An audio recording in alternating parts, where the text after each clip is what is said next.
Um manifesto diante das violências da sociedade, violências que estão aí no dia a dia de muitas pessoas, principalmente pessoas também com transtornos mentais, foi a partir de uma noção cunhada por Yuri Torres Pais Trípode, que a publicação Mente como Dispositivo de Controle acabou tecendo considerações sobre o desequilíbrio psíquico e como a estruturação da sociedade contemporânea promove o adoecimento, isso além de excluir, silenciar e julgar o sujeito neurodivergente. O que é neurodivergente? A gente vai saber já já. Aos 32 anos, Yuri conseguiu exercer o direito a promover a retificação de nome e gênero. Yuri, portanto, ficou no passado. E é com o conhecimento de causa que agora a mestra, pesquisadora, mulher trans e escritora Onira Dandará Yuri Trípode pretende relançar O Corpo da Loucura na Contemporaneidade, um manifesto autoetnográfico, publicado pela primeira vez em 2021 com o selo da Editora Gráfica da Bahia. Onira Dandará Yuri Trípode está conosco aqui. Olá, tudo bem? Tudo bom, seja bem-vinda, tudo certo? Bom dia, tudo certinho, bom dia aos ouvintes, bom dia a todos aqui. Eu me peguei nesse nome aqui, sujeito neurodivergente. Queria que você falasse sobre isso. E esse livro é um testemunho da própria experiência? É um testemunho da própria experiência. Sujeito neurodivergente é porque, assim, existe sujeito neurotípico e existe sujeito neuroatípico. Então, o sujeito neurodivergente é aquele que difere de uma, digamos assim, de uma padronização, eu não gosto do termo normalidade, mas é uma padronização neural. Não tem nada a ver com uma mulher trans. Não tem a ver, não tem a ver com mulher trans. O sujeito neurodivergente diz respeito ao quê? Transtornos psíquicos. A transtornos psíquicos. É o sujeito que tem transtorno psíquico, tem sofrimento mental, como depressão, como ansiedade, como bipolaridade. São sujeitos neurodivergentes, que diferem dos neurotípicos. Esse livro, O Corpo da Loucura na Contemporaneidade, ele aborda questões ligadas mais a esse aspecto do transtorno mental ou também as questões ligadas a figuras, digamos, também diferentes, e aí eu cito, no caso, uma mulher trans, questões de gênero, está tudo no mesmo pacote ou você faz diferenças? Não está tudo no mesmo pacote, porque, digamos assim, até pouco tempo a transgeneridade era patologizada. Sim. Não é essa a questão, certo? A questão é lidar com como a sociedade contemporânea, ela exclui, ela silencia, ela mata, ela vai matando aos poucos o sujeito neurodivergente. Entendi. Ela vai silenciando, ela vai boicotando, ela vai censurando, ela vai apagando sistematicamente esse sujeito neurodivergente por conta do seu problema, da sua questão, né? Eu não costumo nem dizer que é um problema, mas é uma questão. Porque ser neurodivergente dentro dessa sociedade é extremamente difícil. Por mais que hoje haja mais espaço para essa discussão, como, por exemplo, a gente conversando aqui agora, não é? Sim. Tudo bem, concordo plenamente. Eu acho que a dificuldade ainda é muito grande, ainda existe muito preconceito, muita resistência. A própria política não é adotada, as políticas públicas nem sempre são as mais adequadas. Mas você percebe algo mais promissor, pelo menos, no sentido de haver mais espaço para o debate, para abordar essas questões como de fato devem ser abordadas? Eu acho que muitas das pessoas neurodivergentes, neuroatípicas, elas vêm questionando justamente seu lugar na sociedade, seu lugar de direito, seu lugar de oportunidade, e vem sim tendo grupos, tendo pessoas engajadas nessa luta e que vem aos poucos construindo um outro tipo de perspectiva, que não essa perspectiva patologizante, adoecedora, essa perspectiva que exclui esse sujeito da sociedade. Então, eu acho que esse caminho ainda tem muito a se abrir ainda tem muita exclusão, ainda tem muito preconceito, ainda tem muita discriminação. E uma das questões do livro é a psicofobia, que é um preconceito, uma opressão violentíssima que atinge nós, né, que temos transtornos mentais. E ela está em todos os lugares. A psicofobia ela é institucional, ela é estrutural, ela está nas relações. E o livro aborda também isso, né? O livro também aborda como esse dispositivo óptico, né? Como esse sistema, esse dispositivo óptico, ele vai estar produzindo transtornos mentais. E quando a gente fala... entender, o que se chama de dispositivo óptico? É a rede, o sistema, como a gente entende essa telinha, né? Essa telinha triangular que fica, enfim, pode ficar aí um pouco afastada do olho e um pouco o duplo, certo? Então, o sistema, essa rede óptica, e o que eu chamo de dispositivo óptico, é um conceito presente no livro, é uma noção pautada no livro. Então, esse dispositivo óptico, essa rede óptica, vem promovendo transtornos mentais. Porque a gente não pode dissociar uma rede óptica, uma rede mental, de transtornos mentais. E a gente está vendo que nessa sociedade que a gente vive, o número de transtornos mentais só vem aumentando. O número de depressão, o número de suicídios, e o suicídio tem super a ver com o sofrimento mental, o número de ansiedade, o número de bipolaridade. Ou seja, a gente está aqui construindo a partir da perspectiva de que essa rede óptica, esse sistema, está colaborando com esses aumentos dos transtornos mentais. Agora, a psicofobia, ela se associa, por exemplo, com a transfobia, ou uma coisa é parte da outra, ou ela se acumula? Não, uma coisa não tem nada a ver com a outra. Quando você é uma pessoa trans e você é marcada também pela transfobia e você é marcada também pelo transtorno mental, quando você tem transtorno mental e é uma pessoa trans, esses marcadores se interseccionam e dificultam ainda mais a sua vida, né? Porque você é uma pessoa trans que sofre transfobia, que sofre com a psicofobia, e aí vai dificultando cada vez mais, vai acumulando de sofrimento. É isso mesmo.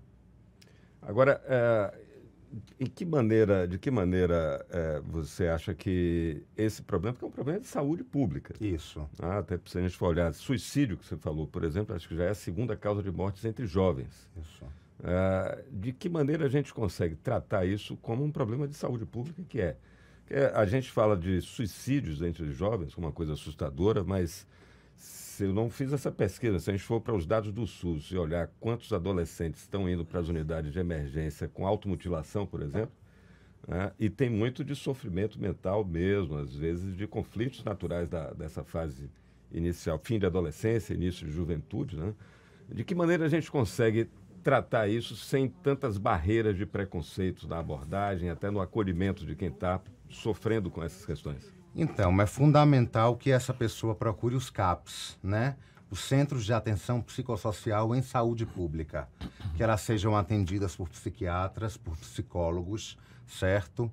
A gente combate, até a gente diz que é sobrevivente da psiquiatria, né? Porque a psiquiatria secularmente, historicamente, produziu muito racismo, produziu muita eugenia, produziu muitos processos, digamos assim, perversos na sociedade. A gente sabe que, até hoje em dia, a psiquiatria ela é muito voltada à indústria farmacêutica.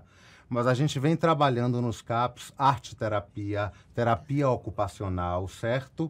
E a gente diz assim, a gente sempre procura que pessoas com transtornos mentais procurem ajuda psicológica, procurem ajuda psiquiátrica, porque a gente reclama da psiquiatria, mas que é necessário em muitos casos é necessária a situação medicamentosa, em muitos casos por mais que a indústria farmacêutica seja essa indústria que a gente sabe do que se trata. Então, assim, essa questão de saúde pública precisa ser cada vez mais fortalecida. A gente precisa ter o fortalecimento da RAPS, da Rede de Atenção Psicossocial, certo? Eu sou membro da AMIA, da Associação Metamorfose Ambulante de Usuárias e Usuários do Serviço de Atenção Psicossocial. Faço parte do Papo de Mulher, associação de mulheres que têm também transtornos mentais e fazem parte da rede de atenção psicossocial. E, assim, nós lutamos para que... Nós temos um slogan, nós somos loucas por direitos, certo? E o livro vai tratar um pouco disso, da loucura como ética de existência, de fugir um pouco desse senso comum, do maluquinho, do sem noçãozinho, para uma loucura que tem voz e vez, para uma loucura que é a voz da verdade e da justiça. Como é que o livro, esse, né, O Corpo da Loucura na Contemporaneidade, o manifesto autoetnográfico que você está relançando agora, contribui para essa discussão, para inverter, digamos assim, essa ordem mundial, não é? Que massacra, que contribui, que enfim, prejudica, não é? Pessoas com essa neurodivergência, digamos assim. Isso é fundamental, isso que você está falando é fundamental. Porque quando a gente fala de ordem social, quando a gente fala de dispositivo óptico, quando a gente fala de rede óptica, quando a gente fala de sistema, esse é um assunto que é um interdito público. É uma proibição pública se falar sobre isso. E o livro desvela esse pacto e esse contrato social que é biopolítico, que é neocolonial e que é estrutural. Certo? Ou o seja, livro vai falar... É uma briga grande. O livro vai falar diretamente e publicamente sobre esse dispositivo, que é coisa que não se fala em praticamente lugar nenhum, né? A gente tem um interdito público e justamente o que é que a gente vai tá elaborando nisso tudo? Que a proibição de falar sobre determinados assuntos, como essa rede óptica, como esse dispositivo óptico, gera o transtorno mental, já que a cura é pela expressão, certo? Já que um dos princípios da cura é a expressão, a proibição pública de falar sobre esse dispositivo óptico, sobre essa rede óptica, e o quanto ela vem gerando, e o quanto esse número vem aumentando de transtorno mental, de sofrimento psíquico, de depressão, de ansiedade. Para você ter ideia, a depressão está prevista como a primeira causa de incapacidade para 2030. E não tem como dissociar uma rede óptica, uma rede mental, de transtornos mentais. Essa dificuldade de discutir a questão, inclusive no meio acadêmico, porque você tem uma história no meio acadêmico, né? Fez faculdade de letras, vernáculas, depois migrou para artes cênicas, escola de teatro da UFBA, é mestra. O meio acadêmico é um meio adequado para discutir essa questão? Ou também... Eu acho que o meio acadêmico é um meio adequado, sim. Ainda existe muita... Digamos assim, eu acho que você deve procurar o lugar correto, o lugar certo para você colocar essas questões, porque não é todo lugar que essas questões são bem acolhidas, certo? Eu fiz o meu mestrado em dança, minha orientadora foi Fabiana Dutra Brito, Jussara Sobreira 70 na banca, Janaína Beckler, e foi extremamente bem recebido. Ela me deixou extremamente livre para produzir abertamente, publicamente, diretamente, sobre questões que são censuradas, que são boicotadas, que são negligenciadas, certo? Então, assim, procurem lugares que te abarquem, que abarquem as suas perspectivas e que te coloquem em lugares positivos para estar no mundo. A gente já está caminhando para fechar, mas eu queria só te perguntar se você tem um dado, porque tem muito tabu sobre o sofrimento mental, tem muito preconceito. Isso dificulta até a pessoa ir buscar ajuda. Isso. E tem gente que acha que é coisa residual na população e a gente sabe que não é. Você já deu um dado aí sobre 2030, a projeção do estrago que a depressão faz. Mas hoje, assim, nós estamos falando em termos percentuais, né? Que segmento, que fatia da população tem algum tipo de transtorno mental que, naturalmente, pelo que você disse, pode ser agravado por essas circunstâncias, né? Pela forma como a gente olha o problema e as pessoas que estão sofrendo com isso. Que percentual da população sofre e precisa desse tipo de atenção? Pela forma como a gente olha esse problema, pela forma como esse problema é tratado individualmente e coletivamente, de como a sociedade encara esse desequilíbrio psíquico, de como a psicofobia ela está em todas as relações, certo? Existe um dado de que 25 a 30% das pessoas já passaram ou passam ainda por um transtorno mental, por um sofrimento psíquico, certo? E esse dado é avassalador. E se a gente pensar que, se a gente vive numa sociedade que ela é psicofóbica, que ela é estigmatizante, que ela é dominativa, que ela retira da gente o direito de escolha. Essa é uma das questões abordadas no livro também. Que ela retira da gente o direito de escolha, porque a gente tem que ter, constitucionalmente, inclusive, o direito de escolha sobre os nossos corpos. Para a gente desejar, para a gente ter o direito de fazer parte dessa ordem ou não. A gente tem que ter o direito de escolha. As pessoas têm que saberem dos seus direitos. Eu trago aqui o artigo 5º, inciso 10, direito ao próprio corpo e direito à intimidade. A gente precisa necessariamente fazer valer esses direitos. Por quê? Porque a gente precisa escolher se o nosso pensamento, se a nossa esfera íntima e privada tem que ser transmitida ou não, deve ser transmitida ou não.